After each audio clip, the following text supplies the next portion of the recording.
Mark and I are 15 years old, and we are very sporty. We often go to the gym at least 3 times a week. Mark does exercises to make his arms strong. He can't walk because of a car accident, so he goes everywhere in a wheelchair. Why do I admire Mark so much? Well, he sometimes feels frustrated and becomes moody, but he never gives up. I play basketball with him and his friends, and he always wants to win.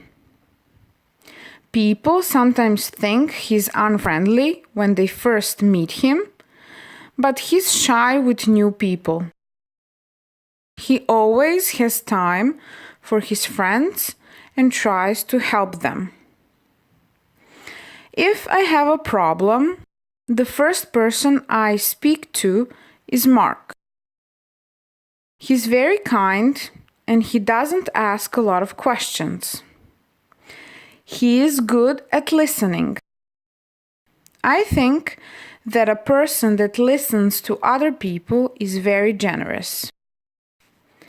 Mark loves sport, computer games, and telling bad jokes.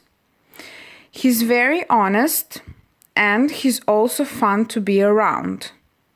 That makes him my very special friend.